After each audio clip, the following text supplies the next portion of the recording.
আমার প্রিয় ষষ্ঠ শ্রেণীর শিক্ষার্থীবৃন্দ, আশা করি ভালো আছো। যারা একটু খারাপ আছো, ভালো থাকার চেষ্টা করো। সবসময় সৃষ্টিকর্তার কাছে সেই প্রার্থনা করি যেন তোমরা সবাই ভালো থাকো। এখন তোমাদের জন্য আমার একটা কথা, যে কথাটা হচ্ছে গুরুত্বপূর্ণ, সেটা হচ্ছে সবার হাতে একটা শর্ট সাজেশন চলে গেছে। এখন আর কোনো চিন্তা নাই, এত বড় সিলেবাসের চিন্তা নাই, যেহেতু এই শর্ট সাজেশনটাকেই সবাই পড়বা আর ক্লাসগুলো, অনলাইন ক্লাসগুলো অবশ্যই করবা। তোমাদেরকে তো পাইলে যতটুকু পেয়েছি, তাও তো যতটুকু পেয়েছি মানে এইটুকু যথেষ্ট না। তো সেই জন্য তোমরা অনলাইন ক্লাসটা করো। আর সবার বাবা মার কাছে একটাই অভিযোগ শুনতে পাচ্ছি যে পড়াশোনা করতে চাও না। বলছি যে বেশি পড়াশোনা করতে হবে না, শুধু ওই শর্ট সাজেশনটা করো। এটা হচ্ছে আমার লাস্ট রিকোয়েস্ট রইল তোমাদের কাছে, ওইটা কমপ্লিট করো। আর টিচাররা যে অনলাইন ক্লাসগুলো করছে ওইগুলো একটু গেমস তো খেলো, গেমসের ফাঁকে ফাঁকে একটু ক্লাসগুলো দেখো, তাইলেই হয়ে যাবে। পরীক্ষা নিয়ে কোনো চিন্তা করার দরকার নেই, পরীক্ষা যখন হবে তখন হবে। তোমরা মনে করো যে আমাকে ক্লাস সপ্তম শ্রেণীতে স্থান করতে হবে, তো সেই জন্য যতটুকু প্রিপারেশন নেওয়া দরকার সেটা নাও। আর হচ্ছে কেউ নিশ্চয়ই চাও না যে তোমরা পিএসসি পাস থাকো, এরকম 5 পাস একটা সার্টিফিকেট নিয়ে নিশ্চয়ই ঘুরতে চাও না। সবাই জীবনে বড় হতে চাও, খুব ভালো থাকতে চাও। তো ভালো থাকতে চাইলে কষ্ট তো করতে হবে। যে কোনো ভালো কিছু পাওয়ার জন্য আমাদেরকে কিছু না কিছু কষ্ট করতে হয়। তো এই পড়াশোনাটাকে আমি বলছি না এটা কোনো কষ্টের কাজ না, এটা বললে এটা ভুল কথা হবে। আমার মনে হয় যে কোনো কাজের থেকে পড়াশোনাটা কঠিন, কারণ হচ্ছে আমরা যে কোনো বয়সে যে কোনো কাজ কিন্তু শিখে যাই। হয়তো আমি কখনোই রান্না করি নাই, কিন্তু 5 দিন প্র্যাকটিস করলাম, দেখি যে রান্নাটা ভালো হয়ে যাচ্ছে। যে কোনো বয়সে, কিন্তু পড়াশোনার সুযোগটা সেটা নেই। পড়াশোনার একটা বয়স আছে, একটা সময় আছে, সেটা মনে রাখবে। সেটা মনে রেখে যে আমি এখন ষষ্ঠ শ্রেণীতে পড়ি, আমার ডিসেম্বর মাস পর্যন্ত ধরে রাখবা যে ষষ্ঠ শ্রেণীর সিলেবাসটা ডিসেম্বরের মধ্যে আমি খুব ভালো করে কমপ্লিট করবো। কমপ্লিট করে ডিসেম্বরের পরে ভাববা যে আমি সপ্তম শ্রেণীতে উঠে গেছি। এবং ও যে সবাই বলবে পরীক্ষা না দিয়ে বা পড়াশোনা না করে, এই কথাটা যেন বাবা মাও না বলতে পারে। ঠিক আছে? তোমরা ষষ্ঠ শ্রেণীর প্রিপারেশনটা খুব ভালো করে নিয়েই তারপর সপ্তম শ্রেণীতে উঠবা। পরীক্ষার কথা মাথায় রাখার দরকার নেই, ম্যাডামের কথা ভুলাই পরীক্ষা। ম্যাডামের কাছে যখন তোমার রেসপন্সটা ভালো হবে, সেটাই হচ্ছে তোমার রেজাল্ট। ওকে? তো আমি এখানে একটা কথা বলে নিচ্ছি যে ট্রান্সফরমেশন, তোমরা একটা ক্লাস দেখেছো ট্রান্সফরমেশনে, সেটা একটা যান্ত্রিক ত্রুটির কারণে ট্রান্সফরমেশনের ক্লাসটা পার্ট 2টা চলে গেছে, পার্ট 1টা চাইলেই, অর্থাৎ প্রথম ক্লাসটা চাই। সেই জন্য আজকে তোমাদের এই চেঞ্জিং সেন্টেন্স সম্পর্কে, সিলেবাসে যে তোমাদের চেঞ্জিং সেন্টেন্সটা আছে সেটা নিয়ে আজকে আলোচনা করব। ওকে? তো চেঞ্জিং সেন্টেন্স, এখানে কিন্তু দেখো কথাটা চলে আসছে। চেঞ্জ অর্থ আমরা সবাই জানি, চেঞ্জ মানে হচ্ছে পরিবর্তন, আর সেন্টেন্স মানে হচ্ছে বাক্য, বাক্যে পরিবর্তন। এখন বাক্য তো চিনো, সেন্টেন্স কত প্রকার? সেন্টেন্স হচ্ছে 5 প্রকার প্রধানত। তো এর মধ্যে প্রথমটা হচ্ছে অ্যাসার্টিভ সেন্টেন্স। অ্যাসার্টিভ সেন্টেন্সকে আবার এগুলো কিন্তু আমি ক্লাসে একটু আলোচনা করে, মানে অনেকটাই বিশদ আলোচনা হয়েছে ক্লাসে, এখন জাস্ট আমি টাচ করে যাচ্ছি। তো অ্যাসার্টিভ সেন্টেন্স হচ্ছে 2 প্রকার। অর্থাৎ অ্যাসার্টিভ মানে হলো বিবৃতিমূলক বাক্য, যে কোনো বিবৃতি। আমি যদি বলি you are a beautiful girl, তুমি একটা সুন্দর মেয়ে, সেটাও কি অ্যাসার্টিভ সেন্টেন্স। আবার যদি বলি ইউ আর কি নট এ গুড গার্ল, তুমি একটা ভালো মেয়ে নয়, সেটাও কিন্তু অ্যাসার্টিভ সেন্টেন্স। এটা না বলতে হলেও এটাও অ্যাসার্টিভ। তো তার মানে এখানে আমরা বুঝে যাচ্ছি কি যে অ্যাসার্টিভ সেন্টেন্স হচ্ছে 2 প্রকার, একটা অ্যাফার্মেটিভ, একটা নেগেটিভ। অর্থাৎ হ্যাঁ বোধক, অ্যাফার্মেটিভ মানে হচ্ছে হ্যাঁ বোধক, আর নেগেটিভ মানে না বোধক। তো তোমাদের সিলেবাসে, আমার মনে হয় সিলেবাসে যদি একটু খেয়াল করো, তোমাদের ওখানে লেখা আছে কনভার্সন। তো কনভার্সনটা কি সেটা জানতে হবে, কারণ এখানে একটা ইনফরমেশন আছে তোমাদের জন্য জরুরি। সেটা হচ্ছে চেঞ্জিং সেন্টেন্স। কথাটা তো দেখেছো, এই চেঞ্জিং সেন্টেন্সকে 2 ভাগে ভাগ করা যায়। একটা হচ্ছে কনভার্সন, আর একটা হচ্ছে ট্রান্সফরমেশন। কনভার্সন মানে হলো অর্থের পরিবর্তন করে পরিবর্তন। অর্থাৎ তুমি যখন চেঞ্জ করবা, আমি তোমাকে বললাম তুমি একটা ভালো মেয়ে, তুমি যখন নেগেটিভ করবা সেটা হয়ে যাবে তুমি একটা ভালো মেয়ে নয়। আমি তোমাকে বললাম you are a good girl বা you are a bad boy, ছেলেরা তো আমার রাগ হয়ে যায় বলে কথা না বলি। ধরো ইউ আর এ গুড বয় বললাম, তখন আমি বললাম তোমাকে নেগেটিভ করো, তো তখন তুমি নেগেটিভ করলা you are not a good boy. সেটাও কিন্তু নেগেটিভ হয়েছে, এটা কিন্তু ভুল না, কিন্তু অর্থের পরিবর্তন হয়ে গেছে। আমি বলছি তুমি ভালো ছেলে আর তুমি বলছো তুমি ভালো ছেলে নয়, এটাও চেঞ্জিং সেন্টেন্স। তো অর্থের পরিবর্তন করে যে পরিবর্তন সেটা হচ্ছে কনভার্সন। অর্থের পরিবর্তন করে বাক্য পরিবর্তন, এটাকে বলে কনভার্সন। আর আরেকটা প্রকার আছে চেঞ্জিং সেন্টেন্সের, সেটা হচ্ছে ট্রান্সফরমেশন। এই ট্রান্সফরমেশন মানে হলো অর্থের পরিবর্তন না করে বাক্য পরিবর্তন। এখন তোমাদের সিলেবাসে কনভার্সন থাকলেও তোমরা ট্রান্সফরমেশনের নিয়মে চেঞ্জিং সেন্টেন্স শিখবে, কারণ আমাদের এটাই দরকার। তুমি ওই এসএসসি লেভেল পর্যন্ত বা হায়ার এডুকেশনে গেলে কনভার্সন সেরকম প্রয়োজন হয় না, আর ট্রান্সফরমেশনটাই হচ্ছে বোর্ডের সিলেবাস। তো সেজন্য তোমাদেরকে আমি সাজেস্ট করছি তোমরা ট্রান্সফরমেশন শিখবা, অর্থাৎ ট্রান্সফরমেশনের যে রুলসগুলো সেগুলোই আমি করাবো আর সেগুলোই শিখবা। সেটা হচ্ছে বাক্যের পরিবর্তন, অর্থের পরিবর্তন না করে বাক্য পরিবর্তন। আমি তোমাকে বললাম যে ইউ আর এ গুড বয়, তোমাকে বললাম নেগেটিভ করো, তুমি বলবা you are not a bad boy. আমি বলেছি তুমি ভালো ছেলে আর তুমি আমাকে কি বললা, তুমি খারাপ ছেলে নয়। অর্থাৎ কি, তুমি ভালো ছেলে, এখানে কিন্তু অর্থ পরিবর্তন হয়নি, এই জিনিসটা খেয়াল করেছো? তাহলে আমরা যে চেঞ্জিং সেন্টেন্স করবো সেটা কোন পদ্ধতিতে হবে, ট্রান্সফরমেশন। ওকে, ট্রান্সফরমেশন মানে কি? কেউ যদি তোমাকে জিজ্ঞেস করে কি বলবা, অর্থের পরিবর্তন না করে যে পরিবর্তন। তাই বলে আমরা ট্রান্সফরমেশন মানে ট্রান্সফরমেশন করবো দেখি কনভার্সন জানবো না, সেটা না। আবার যদি কেউ জিজ্ঞেস করে যে কনভার্সন, কনভার্সন হচ্ছে অর্থের পরিবর্তন করে পরিবর্তন। ঠিক আছে, তো প্রথমেই আমরা যেটাতে চলে যাচ্ছি, সিলেবাসে আছে অ্যাসার্টিভ টু নেগেটিভ টু, মানে পার্ট 2 এর ক্লাসটা দেখেছো, সেখানে 3 নাম্বার রুলস থেকে গেছে। মানে অনলি থাকলে আমরা কি করব, এর আগে 2টা রুলস ইম্পর্টেন্ট রুলস যেগুলো ক্লাস 6 এ বেশি আসে। মানে তোমাদের প্রশ্নে এই শুধু 6 এ না, মানে বেশিরভাগ ক্ষেত্রেই দেখা যায় যে এই রুলস গুলো, যে অক্সিলারি ভার্বের ক্ষেত্রে যে রুলস গুলো আছে সেগুলো থেকেই পরীক্ষায় আসে বেশি। তো এইটা সম্পর্কে তোমাদের ধারণা অর্থাৎ কনসেপশনটা একদম ক্লিয়ার থাকতে হবে। ওকে, তাহলে আমরা অ্যাফার্মেটিভ টু নেগেটিভ শুরু করছি, মানে এটা হচ্ছে পার্ট 1।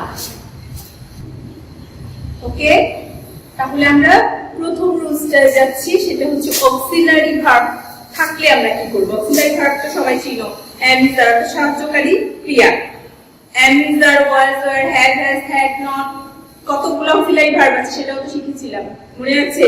তো সেই অক্সিলারি ভার্ব গুলো যদি থাকে তাহলে আমরা নেগেটিভ করব, তারপরে নট যোগ করব। আর যে কথাটা মনে রাখতে হবে সেটা হচ্ছে অ্যাফার্মেটিভ শব্দটার বিপরীত শব্দ বসাবো। ওকে, তাহলে এখানে 2টা কাজ, তোমাকে কিন্তু অপোজিট ওয়ার্ডটা জানতে হবে। যদি অপোজিট ওয়ার্ড না জানো তাহলে কিন্তু নেগেটিভ করা যাবে না, আর যদি করা যায় তাহলে কি হয়ে যাবে, ওইটা অর্থের পরিবর্তন হয়ে যাবে কনভার্সন। ওকে, তাহলে আমাকে কি করতে হবে, অক্সিলারি ভার্বের পরে নট যোগ করব আর অ্যাফার্মেটিভ শব্দটার অপোজিট ওয়ার্ড লিখব। দেখো এখানে আমি লিখেছি Meena is a beautiful girl, অর্থ মিনা একটি সুন্দর মেয়ে। এখন যখন এটাকে আমি নেগেটিভ করব তখন হবে Meena is not an ugly girl. কি চেঞ্জ করেছে খেয়াল করছো? এই দেখো বিউটিফুল এর অপোজিট ওয়ার্ড সুন্দর আর কুৎসিত, আর অক্সিলারি ভার্ব আছে ইজ, ইজ এর পরে আমি যোগ করেছি নট। এখানে একটা জিনিস যেটা তোমরা ভুল করো, ভুলে যাও যে এখানে এন হবে। এন কেন হয়েছে? আর্টিকেল পড়েছো না? তো আর্টিকেল ইউ, ইউ যদি এর মতো উচ্চারণ হয় তখন তার আগে কি বসে, এ না বসে এন বসে। সেই জন্য আমাদের নেগেটিভ সেন্টেন্সটা হলো Meena is not an ugly girl. Okay, second এক্সাম্পলটা দেখো, he is very attentive to his studies, সে তার পড়ায় খুব মনোযোগী। তো সেটাকে যখন আমরা নেগেটিভ করব তখন হবে he is not inattentive to his studies at all। এতটুকু কিন্তু বুঝছো যে ম্যাডাম is এর পরে কি করেছে, নট যোগ করেছে, আর অ্যাটেন্টিভ এর অপোজিট ওয়ার্ড হচ্ছে inattentive। একটা জিনিস এখানে খেয়াল করতে হবে, ওই যে ভেরিটা কিন্তু আমরা এখানে লিখি নাই, তোমাদের এখানে একটা জিনিস শিখিয়ে দিচ্ছি, সেটা হচ্ছে ভেরি থাকলে, এটা 6 ক্লাস 6 এর জন্য তেমন একটা ইম্পর্টেন্ট না, তারপরও জেনে রাখা দরকার সবকিছু। তো ভেরি থাকলে কি হবে, ভেরি থাকলে তার অপোজিটে আমরা মানে অর্থাৎ ভেরি উঠে গিয়ে তার পরিবর্তে বসে অ্যাটল। ঠিক আছে, এই ভেরিটা আছে সেন্টেন্সের মাঝখানে, কিন্তু তার পরিবর্তে তুমি যখন অ্যাটল লিখবে সেটা সেন্টেন্সের শেষে চলে যাবে। তার অর্থটা দেখো, অর্থ কিন্তু আমাদের এখন আর চেঞ্জ হয় নাই। আমি বলেছি সে তার পড়ায় খুব মনোযোগী, তোমাদের মতো। আর যখন তুমি এটাকে নেগেটিভ করেছো, তুমি কি করেছো?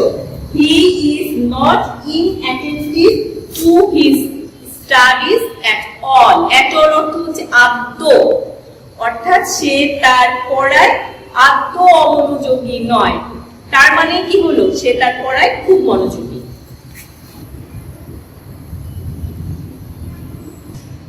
ওকে, এখন আমরা রুলস 2 তে চলে আসছি। প্রথমে পড়েছি অক্সিলারি ভার্ব থাকলে আমরা কি করব। এখানে আমরা শিখবো অক্সিলারি ভার্ব না থাকলে কি করব। আমাদের বাক্যে যদি অক্সিলারি ভার্ব না থাকে তখন আমাদেরকে চারটা জিনিস খেয়াল করতে হবে। সেটা হচ্ছে সাবজেক্ট, পারসন, টেন্স, নাম্বার। এই চারটা জিনিস সম্পর্কে তোমাদেরকে খুব ভালো ধারণা দেওয়া হয়েছে। তো সাবজেক্ট, পারসন, টেন্স, নাম্বার চারটা জিনিস খেয়াল করতে হবে এবং সেই অনুযায়ী সেই চারটা জিনিস অনুযায়ী আমরা ডোন্ট, ডাজন্ট, ডিডন্ট বসাবো। কিসের পরে? সাবজেক্টের পরে বসাবো। আর অ্যাফার্মেটিভ শব্দটার নেগেটিভ মানে অপোজিট ওয়ার্ড বা নেগেটিভ ওয়ার্ড বসাতে হবে। এটা হচ্ছে কমন কথা। আমি আরেকবার রিভিউ করছি, শুনো, মনে রাখো। এই অনেকে আবার কমেন্টস করো যে বোর্ড দেখা যাচ্ছে না। বোর্ড দেখার দরকার নাই, আমি এগুলো সব বই খাতায় ঘুরি রুলস আছে, সেটা বই খাতায় থাকলে হবে না, তোমার মাথায় থাকতে হবে। সেজন্য ম্যাডামের কথা মনোযোগ দিয়ে শুনো, বুঝো। তো আমি বলেছি যে যদি অক্সিলারি ভার্ব না থাকে তখন সাবজেক্ট, পারসন, নাম্বার, টেন্স অনুযায়ী আমরা সাবজেক্টের পর ডোন্ট, ডাজন্ট অথবা ডিডন্ট ব্যবহার করব। আর অ্যাফার্মেটিভ শব্দটার নেগেটিভ শব্দ ব্যবহার করব। ক্লিয়ার? এখন তোমাকে জানতে হবে যে কখন ডোন্ট ব্যবহার করব, কখন ডাজন্ট ব্যবহার করব, আর কখন ডিডন্ট ব্যবহার করব। প্রথমে আমরা আসি ডোন্ট। ডোন্ট কখন ব্যবহার করব? ডোন্ট ব্যবহার করতে হলে তোমাকে প্রথমে সেন্টেন্সটার দিকে খেয়াল রাখতে হবে যে সেন্টেন্সটা প্রেজেন্ট টেন্সে আছে কিনা। অর্থাৎ প্রেজেন্ট টেন্সে যদি থাকে এরপরে তুমি খেয়াল করবে তোমার সাবজেক্ট কি আছে। যদি subject first person, second person এবং থার্ড পারসন প্লুরাল নাম্বার, এই কথাটা আমি একটু বলে নেই। থার্ড পারসন প্লুরাল, কারণ সিঙ্গুলার দিয়ে কিন্তু আরেকটা সিঙ্গুলার হলে আবার ডোন্ট বসানো যাবে না। প্লুরাল যেমন দে, দে কি? দে থার্ড পারসন, এটা তো আমরা জানি। আর দে হচ্ছে তাহারা, অর্থাৎ প্লুরাল নাম্বার। তো দে ক্ষেত্রে কোনোদিন ডাজন্ট বসে না, যে ভুলটা তোমরা বেশিরভাগ ক্ষেত্রে করো। দে এর সাথে কি বসবে? মানে থার্ড পারসন দে দেখে ডাজন্ট বসায় দাও। এটা মনে রাখবে যে কখনোই দে এর সাথে ডাজন্ট বসবে না। যদি প্রেজেন্ট টেন্স হয় দে এর সাথে অবশ্যই ডোন্ট বসবে, কারণ দে হচ্ছে থার্ড পারসন প্লুরাল নাম্বার। ওকে, তো যদি কি বলছি আমি, ফার্স্ট পারসন, সেকেন্ড পারসন আর থার্ড পারসন প্লুরাল নাম্বার হয়, আর সেন্টেন্সটা যদি তোমার সেন্টেন্সটা যদি কি হয়, প্রেজেন্ট টেন্সে হয়, তখন সেই ক্ষেত্রে আমরা সাবজেক্টের পর বসাবো হচ্ছে ডোন্ট আর অ্যাফার্মেটিভ শব্দটা নেগেটিভ করব। এই দেখো এক্সাম্পল দেখো একটা। এক্সাম্পল গুলো এখন খেয়াল করো। যেমন আমি এখানে লিখেছি দে ওয়াকড ফাস্ট, দে ওয়াকড ফাস্ট। এখন এখানে ম্যাডাম তো বলছে যে দে থাকলে ডোন্ট বসবে, কিন্তু আমি তোমাকে কি বলেছি যে টেন্স খেয়াল করতে হবে। প্রেজেন্ট টেন্সের ক্ষেত্রে ডোন্ট বসবে, ঠিক আছে? আবার যদি তোমার টেন্সটা পাস্ট টেন্স হয় তাহলে কোনো চিন্তা নাই, তখন তোমার সাবজেক্ট, পারসন এসব খেয়াল করার দরকার নেই। যদি তোমার সেন্টেন্সটা খেয়াল করবা পাস্ট টেন্সে হয়ে থাকে তখন আমরা ডিডন্ট বসাই দিব। একদম নিঃসন্দেহে সাবজেক্টের পর ডিডন্ট বসায় দিলেই হবে। আর আরেকটা কথা তোমাদেরকে বলেছিলাম যে ডিড যখন বসবে তখন ভার্বটার প্রেজেন্ট ফর্ম হয়ে যায়, তখন আর পাস্ট ফর্ম থাকে না। এখানে আমি লিখেছি দেখো দে ওয়াকড ফাস্ট, এটা মানে কি? সে দ্রুত তারা দ্রুত হাঁটছিল। তাহারা, দে মানে হচ্ছে থার্ড পারসন প্লুরাল নাম্বার, কিন্তু এখানে আমি ডোন্ট কেন বসাবো না সেটাও বলেছি, কারণ তোমার এখানে কি আছে, পাস্ট টেন্স আছে, সেন্টেন্সটা পাস্ট টেন্স। তো এই ক্ষেত্রে আমি দে ডিডন্ট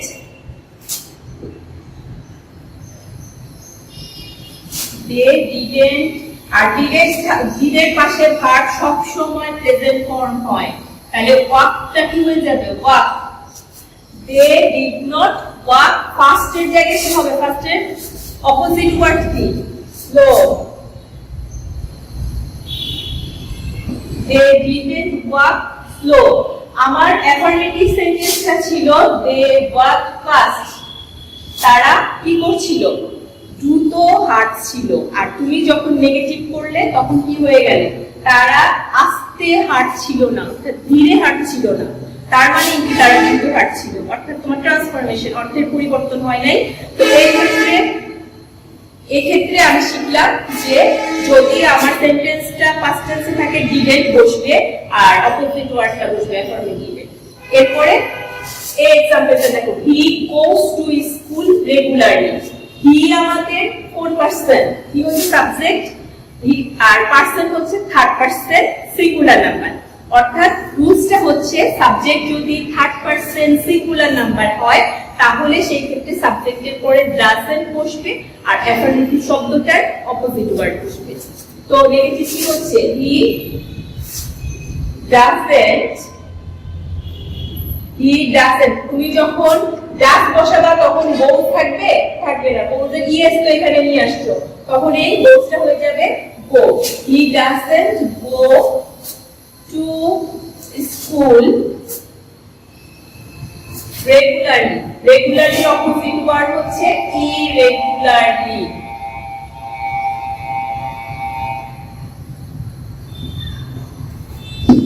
অর্থাৎ আমি অ্যাফার্মেটিভ শব্দ ছিল he goes to school regularly, সে নিয়মিত স্কুলে যায়। আর নেগেটিভ হচ্ছে he doesn't go to school irregularly. তোমরা আবার অনেক সময় বলো যে ভার্বের শেষে যদি এস বা ইএস থাকে তাহলেই ডাজ বসবে। এটা ঠিক আছে, কথাটা ভুল না, কিন্তু এটা হচ্ছে আমাদের মনে রাখার উপায়। কিন্তু তোমাকে যদি কেউ নিয়মটা হচ্ছে সাবজেক্ট যদি থার্ড পারসন সিঙ্গুলার নাম্বার হয় তখনই কি হবে, ডাজন্ট বসবে। আর সেন্টেন্সটা প্রেজেন্ট টেন্স কিনা সেটা খেয়াল রাখতে হবে। ওকে, এরপর আমরা চলে যাচ্ছি 3 number rules. I like reading book. কি বই পড়তে খুব পছন্দ করি আমরা, তাই না? সত্যি কথা। তো আই লাইক রিডিং বুক, এটাকে যখন আমি নেগেটিভ করব তখন আই, খেয়াল করো আইটা কোন পারসন, আইটা হচ্ছে ফার্স্ট পারসন সিঙ্গুলার নাম্বার। আর আই এর ক্ষেত্রে মনে রাখবা, আই না শুধু ফার্স্ট পারসনের ক্ষেত্রে একটা সুবিধা আছে। ফার্স্ট পারসন সিঙ্গুলার নাম্বার হোক, প্লুরাল নাম্বার হোক, যা খুশি তাই হোক, যদি প্রেজেন্ট টেন্সে থাকে তারপরে আমরা ডোন্ট বসাবো। মনে করো আই তো সিঙ্গুলার নাম্বার, যদি উইও থাকতো এই জায়গায়, আই না থেকে উই থাকে তাহলেও এখানে ডোন্ট বসবে। ফার্স্ট পারসনের ক্ষেত্রে তোমার সিঙ্গুলার প্লুরাল চিন্তা করার কোনো দরকার নেই। সেকেন্ড পারসনের ক্ষেত্রেও সিঙ্গুলার প্লুরাল চিন্তা করার কোনো দরকার নেই। শুধু দেখবা তোমার টেন্স যদি প্রেজেন্ট টেন্সে হয়ে থাকে তাহলে আমরা ডোন্ট ব্যবহার করব, যদি পাস্ট টেন্সে হয়ে থাকে ডিডেন্ট ব্যবহার করব। এখানে তো আই লাইক রিডিং বুক, তো সেই ক্ষেত্রে আমার কি বসবে, আই ডোন্ট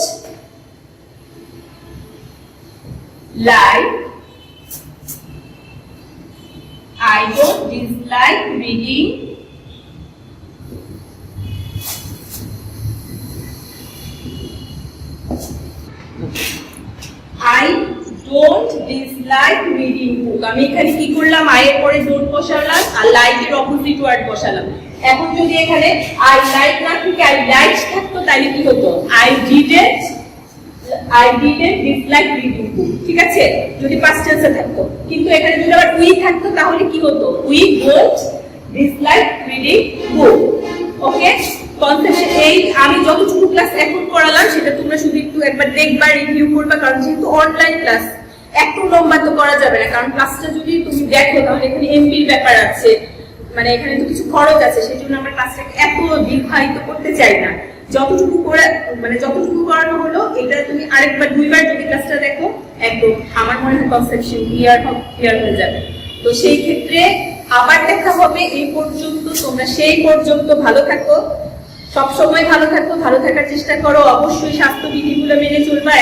এখন অনেককেই দেখতেছি যে বাইরে বের হও তোমরা। এখন আমি বাইরে যথাসাধ্য খুব প্রয়োজন না হলে বাইরে কম বের হওয়ার চেষ্টা করবে, এটা তোমাদের কাছে আমার রিকোয়েস্ট বা অর্ডার দুটোই রইল। আর হচ্ছে যদিও বের হও তাহলে অবশ্যই মাস্ক পরবা আর স্যানিটাইজার ব্যবহার করবা। নিজে ভালো থাকবে, বাসার সবাইকে ভালো রাখবে। Thank you.